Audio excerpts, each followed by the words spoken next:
I think one of the first things, and you kind of touched on this, is dinner. We need to in our house be connected and not disconnected and have everybody off in their bedrooms on their devices. So family dinner is so important. And if it's not dinner, family breakfast, but at some moment, the family coming around and sitting down and saying, what was the best part of your day today? What was a part that you didn't like? Going around and having those conversations is so crucial. Your children should not be taking a plate of food and going to eat in their bedroom. You need to connect. And you're right, social media has made us so connected, yet so disconnected. So encouraging your kids to get outside is so important, which means you have to probably get outside with family hikes, go for a walk with your kid. Anything you could do to increase that quality time is so important and so good for them. I always say you need to set up some type of rules around your child's devices. They should probably never be in the bedroom, especially overnight. They should all be in one collective place charging. Try to hold off on social media as long as humanly possible. There does come a time when you just can't, because it will impact them, unfortunately, socially. But don't be the first one to jump on it. Please be the last.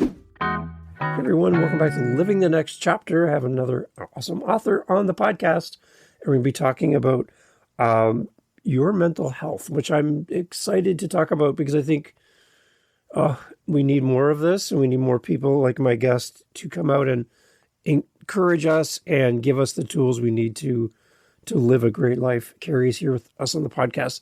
Keri Cooper's on, and we're talking all things authorship. Keri, welcome to Living the Next Chapter. Thanks so much for having me. It's exciting to have you on. And you and I both came on camera together and looked at each other and went, oh yeah, okay, I remember each other now. This is great. So that's the joy of having a pre-interview and chatting is I get to meet my guests ahead of time, think about what we're going to talk about, and come back for a great conversation. So for us, you and I, welcome back. But for everyone listening, first time hearing you on the podcast, can you tell everybody where you are in this big world of ours? Sure. I'm in Bergen County, New Jersey. So right out of, New York a little bit. Excellent. So Jersey's representing, which I love. It's great. Okay, tell us a little bit about your author journey. I always like to find out what that moment was when you were not an author and then you said, I'm going to be an author. Like, tell me, how does that even happen? Yeah. So I have been a therapist for 20 years, and I have a private practice. I work with really high school and college kids, always worked with kids. And at some point I thought maybe I'll write a book one day, but it was like way in the back of my head. Didn't really think much of it. And then COVID hit.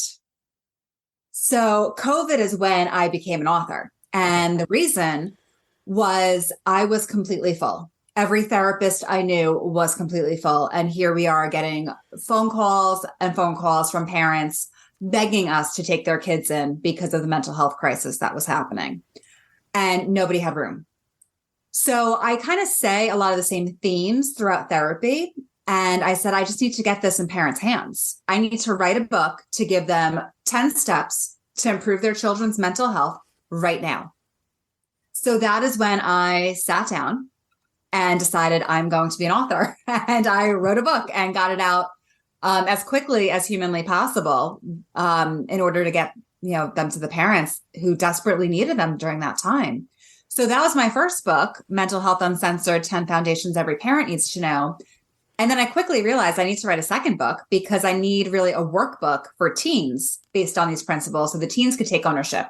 So that's what I did. I wrote a second book that was a workbook for the teens. Okay, now we are technically out of the pandemic as we speak, but are you seeing a rebound, a change in what's happening in the world right now, or are we still kind of at that same spot, even though the pandemic seems to be a little bit less in the news? Right. Even though the pandemic is less in the news, the anxiety has not gone away. Right. It has sparked it up, especially with kids, and it has not gone away. And we are still in a massive mental health crisis. Right. Massive. So, and I think that's something we forget is that even though it's not newsworthy at the moment that we're hearing it every 5 seconds, there's still people that need help. in all of this. Yes, And I then think it seems so silent, right? We just we forget almost. it is. The long-term effects are going to be seen for years to come. I mean, we really went through something that no one has ever seen. We went through a massive global trauma, and it completely impacted everybody, but especially kids who didn't know how to process this, whose entire worlds were turned upside down. And I think, during COVID, a lot of the times parents were saying, oh, well, kids are resilient. They'll be fine. They're not. They're not. They were suffering through grief and trauma, and it all needed to be addressed. And at such a crucial time, too, right? When kids are forming their future, their connections in life, their friendships, social wise, everything. Everything. To be regulated to your home and very little impact with outside world. That's hard. It's incredibly hard. So I think that, we still need to have those conversations about how hard it really was and how much was lost. Like it's grief and loss. It doesn't just go away. Right. Yeah, exactly. Yeah. Any other grief, right. There's steps to work through it. But as parents, we didn't know what to do. No. Right. When we're in reaction mode as well, or our boss is telling us to stay home, or we don't know what to do. Right. So what kind of things, as we begin into the conversation today, for parents who, because we haven't talked about the pandemic in a while, what kind of questions or what kind of things can we put in front of our kids to kind of get that conversation going again when we've fallen into silence in our home about it and assume that everything's okay? Yeah. I think it's still, needed to have those conversations to say, hey, remember when everything shut down? That was so hard for me, and how was that for you? And do you still remember, what did we lose? What did we give up? What happened during that time that is still making you sad? And is it hard for you now to get back into the swing socially when for so long you weren't? Right. And how did that impact all your friendships? And are you still friends with the same people you were friends with before COVID? And having all of those conversations. And there's moments when there's ways to work it into the conversation that feels pretty natural. Like if your kids are talking about what their weekend plans are.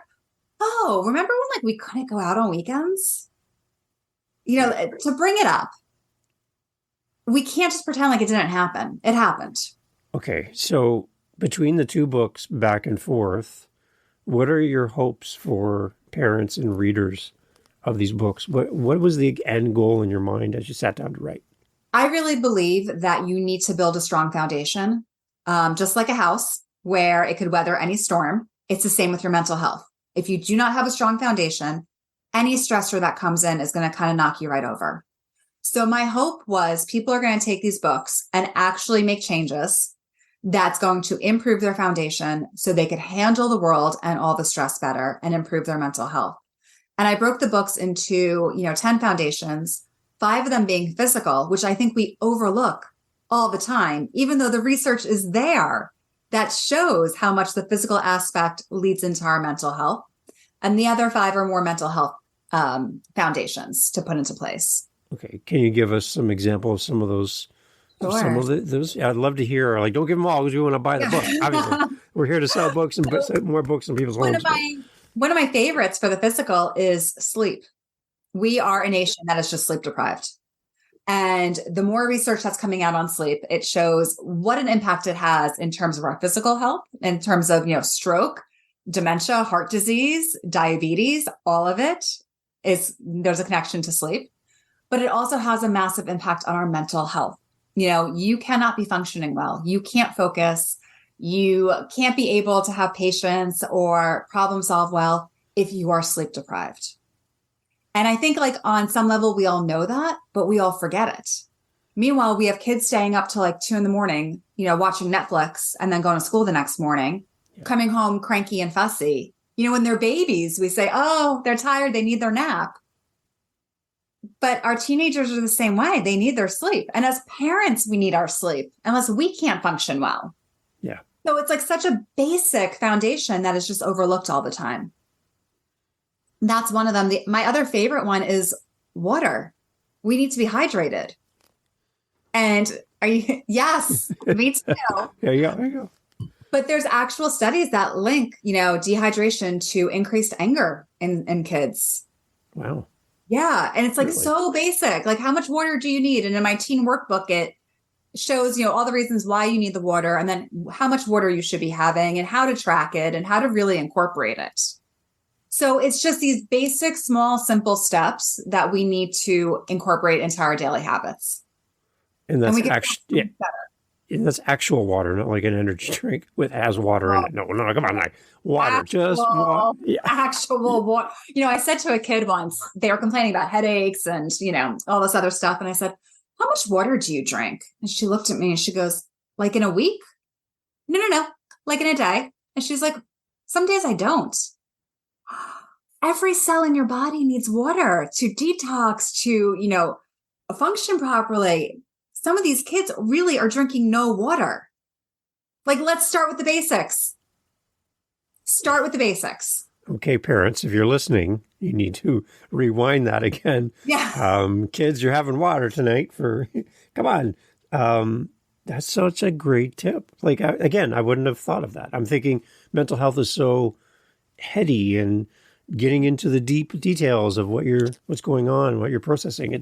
That's great. I love Our this. physical body, of course. And like we know it, our physical body impacts our mental health. So we have to be healthy. So yeah, and water is one of those things where like you're going to save yourself money. Stop buying the soda and the energy drinks. Right. Yeah. It's a win-win. Yeah. Exactly. And it's healthier for you, everything, right? So, right. Okay. When you release the books out into the world, you have an expectation that it's going to reach an audience. Have you heard back from readers and families that are working with you through the books as well? Like, what kind of response are you hearing back? That's been really incredible for people to say, now that I have this book, we made, these types of changes, or we started having family dinner. Or, me and my kids started going for a walk together and really improved our quality time. So to hear the feedback is amazing. And that's, I think any author of this type of self-help book wants to hear that, yes, it is changing someone's life. Is there anything that didn't make the book that still is your passion and you just can't get rid of that idea? It's still kind of there for you and it wants to live. Is there anything that didn't make the book? I think that, when I wrote my book, it's so hard for my population because I work with high school and college kids. So I call them all teens, but the college kids, they're not quite adults. They're not quite teens. I don't really know what to call them. I think they need their own book because they really have their unique, challenges living independently for the first time and being in college. And time management really plays into that as well, along with, self-care. So I think at some point there may be a book just for the college students down the road. There you go. Late breaking news there for everyone. Because they have one foot in childhood and one foot in adulthood. And talk about pressure. Like you have to know what you want to be when you grow up instantly. Like we all know what we're going to be. So you take a shot at it. You have no idea. But all of the pressures of leaving home and finding your identity as a person by yourself, and there's so much going on. Like, and then add on all the other stressors as well. Budgeting money for the first time, all that type of stuff. So yeah, I think there might be a book coming out just for the college kids. Okay, well, it has to happen. So it just has to. I'm cheering you on for that. That's amazing. You're gonna have like 300 books you've released on this by the time we're done. It's great. We talked before we hit record that someone inspired you in your early days of your writing, and you had a story around your inspiration as an author. Can you kind of share that with us as well? Yeah. So I started listening to podcasts at some point in my life, right? And I really was loving them and going through different people. And one of the podcasts I was listening to was Rachel Hollis, who's an author. And I've read some of her books and, I was listening to her podcast and she started talking about the writing process. And she said, so many people think that you need this like nicely set up room where you're going to go and devote X amount of time. She said, I just need my laptop and I work anywhere and everywhere in order to fit it in because she has kids and has a busy schedule as well. And I went, yeah, what am I waiting for? So I set up my laptop and I just started bringing it everywhere with me. And I was in the car, waiting for school pickup, writing. And I was at the airport writing. And it really came down to you can write anywhere. You can find the time. Like everyone always says, I don't have the time. I don't have the time. You do have the time. You just need to really utilize all those moments where you're just sitting, not doing anything. So that was like my big inspiration of, oh, I do have the time and I can do this. And I just started carrying my laptop everywhere with me and writing in those moments. So with so much time on your hands, I say with a little smile, is there a podcast in your future along with the book? What do you think?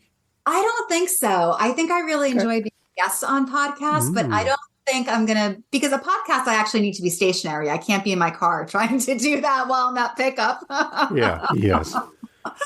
So I think for now, I'm going to leave the podcast to the podcasters. I love it. So how has guesting been for you?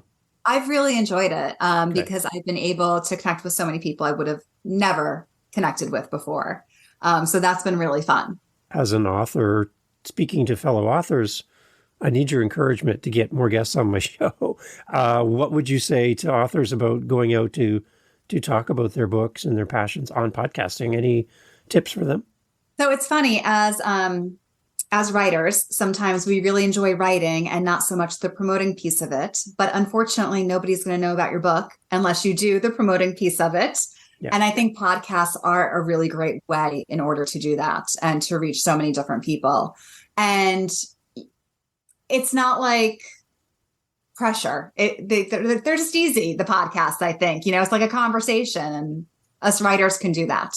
I love it. Okay, so as you work with people and you helping them through their mental health journey, and it is a journey. It's not going to be, it's going to take a little while to work through this. Somebody comes in to sit down with you for the first time. Tell us what that feels like. Where's your starting point? I know it might be different with everybody, but in general terms, where would your starting point be if you and I sat down and I'm here coming to get your help today? Where do you even start? My starting point is normally, what do you want your life to look like and feel like? Like, what do you see the change to be to know that this is working?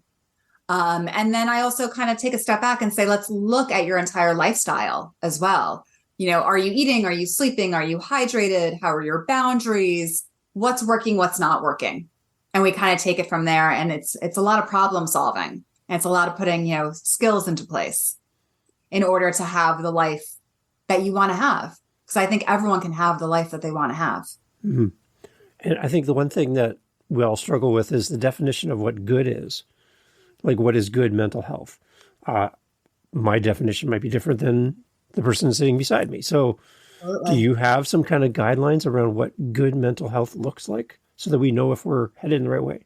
I think that if more of your days are content than not, that you're probably in a good place. I like the word content. Be amazing, right? It's content. Yeah, that's a good word. If you're more content than not, you're doing good. That's a good feeling. Like I can remember when my kids were small and we're all in the same house together and it's bedtime and you just feel so content as a parent that everyone's under one roof and everyone know where everybody's at. Now, for me, an empty nester with the group of people that need your new book, by the way, that you're going to write for us. I have 3 kids in that age group. They would love it, by the way. So yeah, we need that book. Now I'm not feeling quite as content because I don't know where they are. They're all out of the house. That feeling of contentment, I can taste it. I know exactly what that feels like, right? And I know when I don't have it. So that's a good measuring stick. I like contentment. Mm-hmm. Yeah, content. Interesting. Okay. Now you're making me think, which I love. I love when a guest makes me think. So as we go through the books, and tell us more just about the workbook too, because I think that's a different style of writing than your first book, right? So what's so funny is, you write one book and you're like, okay, I got this. But then if you write a workbook, it's completely different. And you're like, oh my gosh, I have no idea how to do graphics. Nice. So it's a relearning process all over again. So that was really interesting because it was a lot less of, what I was saying as much as, okay, here's what I'm saying. And now how do you incorporate it? And it was more like a journaling style and charts and graphs so that kids could really see, like, this is where I'm at, this is where I need to go, and these are the steps I need to take to get there. So it was a really interesting process. And I don't know how I feel about it. Workbooks are hard, just from like a formatting and, the logistical side of it. But I think it's important for kids not just to hear the parents talk about, this is what I know you need to do, but to give them a resource and say, you own it, you go for it, and you do it, because it needs to be important to you. Is there any explanation needed for the workbook, or is it pretty self-evident with the workbook and how it operates? Yeah, it's based on the 10 foundations. So it's broken into, the section on water is why water is important, Okay. all the reasons why it's going to make you feel better, and then how much you should be drinking. And then let's chart it for 30 days. Most of my workbook is based on a 30-day model, because I feel like if you keep it up for 30 days, you're in a good place. Then you can keep it going.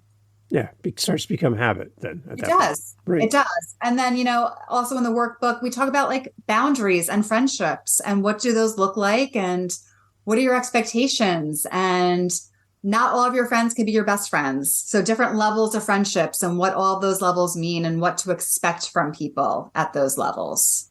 I'm kind of anticipating your answer even before I ask the question, but I still want to ask, is there a magic age where mental health is important, more important, or is this something that we're going to be teaching our children right from day one? Yeah, you're teaching it right from day one. Okay. You really are. Yeah. But in terms of my workbook, it's normally for 13 and up. Okay. Well, that's the other part too. I was going to ask that question. That's great. See, you know exactly what you're doing, and I can tell that you've been a guest before. So that'd be the magic age for the book then, 13? Yes. Yeah. But for my parenting book, it's really, the sooner you read it, the better it is, because you're going to start some of the things, the sooner you start, the better. Like when we talk about healthy eating, it's very hard to go from a house of unhealthy eating to healthy eating when you have teenagers. It's much easier to start this when they're young. And then I guess as parents, my other side of my brain's thinking that I need to set a great example in my own life. It is not just about helping someone else all the time. It's about me. So the wonderful book, the wonderful part about the parenting book is that I talk all the time in it. Parents, you have to model this. Yeah. You can't tell your kids to eat healthy and then not eat healthy. You can't tell your kids to be hydrated and then not hydrate. You can't tell them to have less screen time and they look over and you're playing Candy Crush on your phone all day long. Like, you have to model it. Mm. So this book not only helps you as a parent, but it helps you as a person as well. And so often as parents, we put so much energy into our kids, we forget to take care of ourselves. And you have to take care of yourselves. It makes you a better parent. So this is a book that we all need, is technically what you're telling me right now, is we all need this book. Absolutely. Right? Well, that's a good sales plug. I like that. Besides going on podcasts and being an amazing guest at it, by the way, keep doing this, do more of this. Do you do like speaking engagements? Do you get up in front of groups of people and talk about this? Because we need more of this right now. Yeah, we do. We need so much more of it. I do speaking engagements. I love to just spread the message of like, you could take control of your own mental health. You can feel better. Here are some easy steps. So I love giving out that information. Because I could picture a cottage, a nice place in the winter, cozy room, crackling fireplace, you speaking with a bunch of parents, going away for a weekend retreat and working through stuff together. Absolutely. And doing a community around the book. Like, that's what I'm picturing, right? Yeah. And I speak to schools a lot too, because it's really important that everyone's on the same page with us. Do you think there's enough resources right now within the school system to address this in a meaningful way, or do we need upbringing and extra support?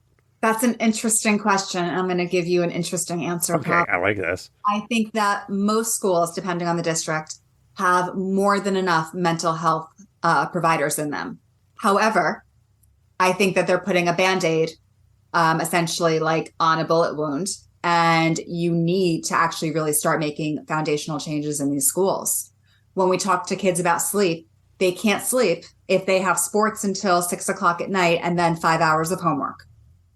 When we talk about food and you have vending machines filled with soda and candy still, that's a problem. When we talk about hydration and we have water fountains that are shooting out dirty, polluted water, that's a problem.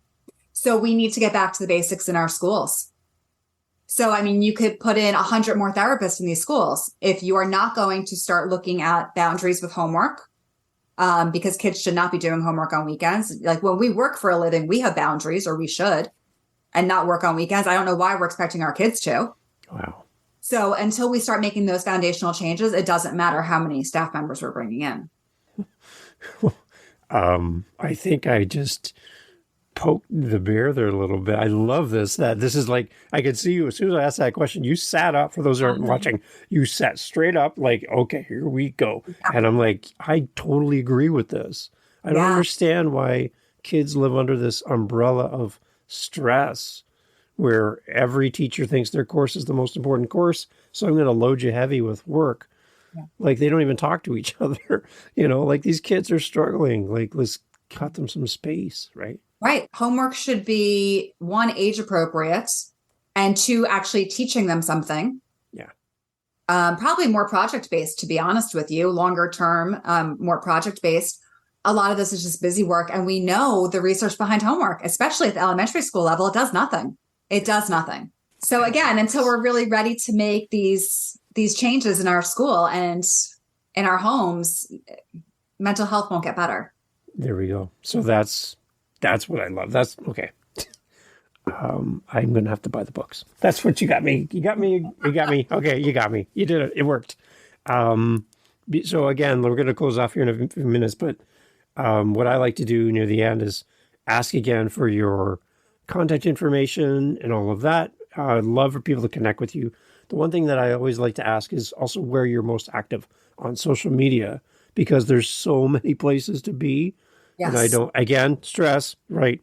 Mental health. We don't need to be living in the world of social media and be everywhere. So from your perspective, where you're most active. And then after we're all done all that, and my listeners know that I do this, I have one more question for you here at the end, but give us all the details on how we can connect with you, get the book. We want you as a speaker at our next event, all of that great information. So my website is the best way to get a hold of me, and it's Keri Cooper, Keri, CooperHolisticTherapy.com. And the book is on Amazon, both of them, Mental Health Uncensored, 10 Foundations Every Parent Needs to Know, and then Mental Health Uncensored, 10 Foundations Every Teen Needs to Know, which is a workbook. And I'm also on Instagram at Keri Cooper Holistic Therapy. Sounds like you've done that before, and I love that. My last question, again, I kind of led into a little bit, is the whole world of social media. For me, growing up, I could show my age, but there was no Google, there was no internet when I was young. So we played outside. We stayed outside till the street lights came on. That was the time to go home. It was all about community, and you'd have bikes lined up on the front yard of your house to know if you were home or not. We didn't have the connectivity we have today. And if you had a bad day at school, it stayed at school. It didn't follow you home on your device. In a world where we're so connected, it feels like we're so disconnected at the same time. Any tips from your perspective on how we can juggle our social media life and reduce some of the stressors that might cause us to go backwards as we try to progress forward? We're so connected. I don't even know how we unconnect anymore. I don't even know it's possible. What do we do as parents? And then for our kids, maybe a discussion topic that we can start this week, maybe around dinner tonight, that we can open up the communication, your suggestion, that we could have a conversation with them to make sure they're doing okay, or how we can help them. It's a big, long question, but I know you'll have lots to say. I think one of the first things, and you kind of touched on this, is dinner. We need to in our house be connected and not disconnected, and have everybody off in their bedrooms on their devices. So family dinner is so important. And if it's not dinner, family breakfast, but at some moment, the family coming around and sitting down and saying, what was the best part of your day today? What was a part that you didn't like? Going around and having those conversations is so crucial. Your children should not be taking a plate of food and going to eat in their bedroom. You need to connect. And you're right. Social media has made us so connected, yet so disconnected. So encouraging your kids to get outside is so important, which means you have to probably get outside with family hikes, go for a walk with your kid, anything you could do to increase that quality time is so important and so good for them.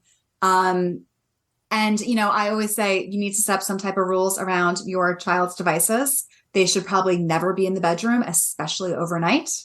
They should all be in one collective place charging. Try to hold off on social media as long as humanly possible. There does come a time when you just can't, because it will impact them, unfortunately, socially. But don't be the first one to jump on it. Please be the last. That's good advice. That is so good. And yeah, I can remember when our kids were at that stage where they would grab their plates and off they go to their rooms. And you're like, this is not what we signed up for. We're supposed to be family. We're supposed to do this. So great encouragement there. I think we all can do that tonight. And I think that's why I was looking forward to having you on the show was, again, our mental health is impacted by everything around us and how we treat ourselves and kind of how we speak to ourselves. And the one thing that I've been challenging people in the podcasting space was to think highly of themselves, like start talking to yourself in better terms. And picture this, if somebody talked to your kids the way you talk to yourself, what would you do? Mm-hmm. If that was a person and they were berating your kid up and down and talking down to them the way that we talk down to ourselves, would you step in or would you let it happen? And I think all of us would step in. So from that perspective, as we talk to ourselves, when no one's around and we say those mean, hurtful words to ourselves, we're not helping ourselves. So having a resource like this, through your book, through reaching out to you and having you in our life, I think that'll help us to live better. And that's really what we need is more of you, really. Thank you. Yeah, mental health is within everyone's power. You just need to create a lifestyle that supports it. Excellent. It's like a muscle. You need to exercise it. So everyone, it's time to hit the gym with your mental health. And you have 2 books you need to buy and a third one that's coming. And definitely need to connect with Keri. So Keri, thank you so much for doing this today. When the next book comes out, hey, I would love to have you come back and let's celebrate. And every book after there, we'll just have you back as a recurring guest because you're just going to keep writing so many great books. So thank you, Keri, so much for doing this. Thank you. Awesome, everyone. All the information's in the show notes. As always, please go support Keri, her books. And when you buy the book, wherever you buy it, in person, online, leave an amazing review. Let everybody know how great it is. That would be great. Yeah. Please, because we want more people to find the book. Don't just write great author, great book. Everyone can write that, but give something that really spoke to you when you read this and connected with the book so that other people can find it as well. Thank you so much, Keri. Thank you.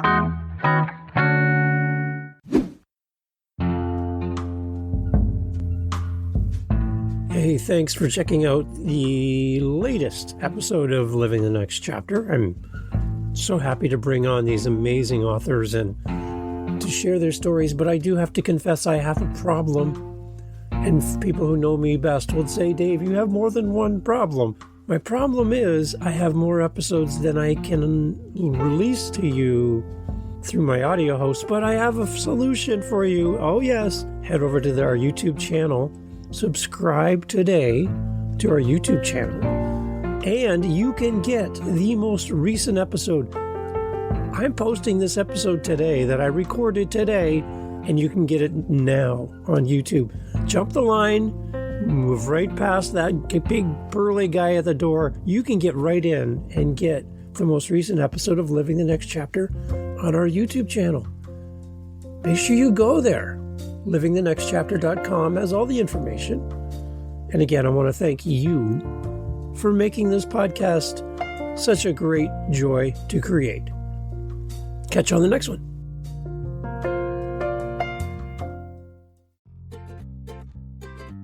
Are you searching for your next favorite author? Then Book Banter with Diane Burkhart is the podcast for you. We have amazing guests from indie authors to traditionally published authors and every hybrid in between. If you're an author, we have something for you too. Besides being able to be a guest on our show, we also pepper our lineup occasionally with publishing industry professionals like editors, publicists, marketing coaches, and so many more are coming. So be sure to check out Book Banter with Diane Burkhart, Book Talk Podcast, with new episodes dropping every Wednesday. You can find us on the major streaming services or on our own website, burkhartbooks.com/podcast. Be sure to subscribe today so you never miss an episode, because if you love books like we do, you do not want to miss this podcast.